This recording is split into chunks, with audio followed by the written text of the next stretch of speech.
I would like you all to take a deep breath in and hold it. Now, imagine you're deep underwater and there's no way for you to get to the surface. You might be struggling for air at this point. Keep holding. As soon as you let go of this breath, it only takes a few seconds to drown. Now that you've imagined yourself in this situation, imagine you came across someone else in this situation. What would you do? Today I'm going to be demonstrating how to resuscitate a drowning victim. According to Harvard Health, only about half of people in the United States have received some type of CPR training, meaning that less than half of people that experience cardiac arrest outside of the hospital get the CPR they need from a bystander. Today we're going to go over the benefits of knowing CPR, the materials needed, and how to do it. The sad reality is that for children ages 1 through 4, drowning is the leading cause of death, and for children ages 5 through 14, it's the second leading cause. In an article from the CDC detailing drowning statistics, there are nearly 4,000 fatal drownings that occur in the US each year and 8,000 non-fatal drownings. Knowing CPR can reduce the number of fatal drownings.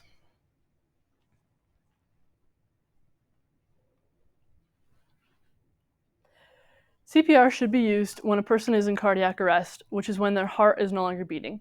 However, in a drowning situation, you should also use rescue breaths for when the victim is no longer breathing.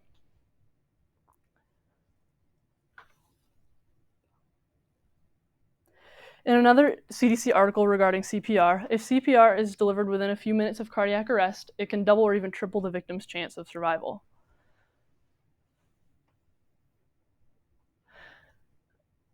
Before diving into how to do it, we need to know what materials you need to properly resuscitate a drowning victim. While in an emergency, there are not any materials that are required. When you're on the job as a lifeguard, there are a few things that you need.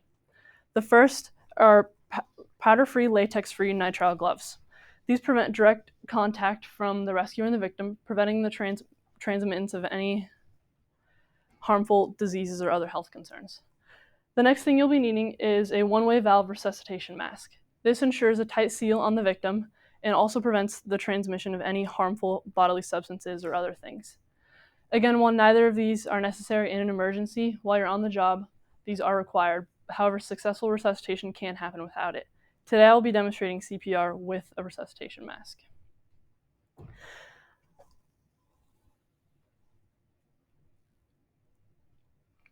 Now that we know what we need, let's get into how to properly execute CPR.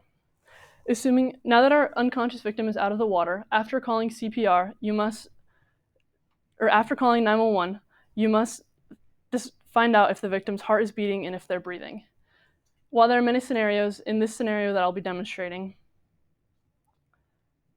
the victim does not have a heartbeat and they're not breathing. First, we will start with rescue breaths. You'll place the mask on the victim's face and secure it to their face putting one thumb on the bottom of the mask and curling the rest of your fingers around the bottom of the victim's chin. You will use your other hand to form a C on top of the mask, securing the top to the victim's face. You will then use the hand on their chin to tilt their head back and open their airway. You will deliver 2 rescue breaths, and each breath should be about 1 second long, and you should see the victim's chest rise and fall. After this, you'll move on to compressions. You will interlock your fingers, hand over hand, and make sure that your elbows stay locked the whole time. You will then deliver 30 compressions with only the heel of your hand, not your palm and not your fingertips, just the heel of your hand. And you will make sure that the victim's chest goes down about 2 inches with each compression. After these 30 compressions, you will move back to rescue breaths and repeat this process 5 times. After you repeat this process 5 times, you will recheck for breathing and a heartbeat and proceed accordingly until EMS personnel arrive.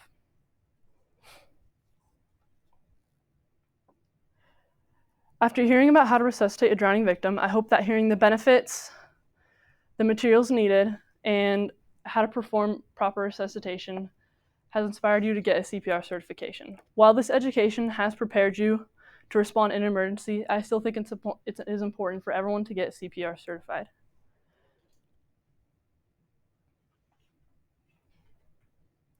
Knowing CPR can literally mean the difference between life and death. And while I hope none of you find yourself or someone else in the situation I described at the beginning of this oration, I hope that you can breathe a little easier knowing that you have the skills required to save a life. Thank you.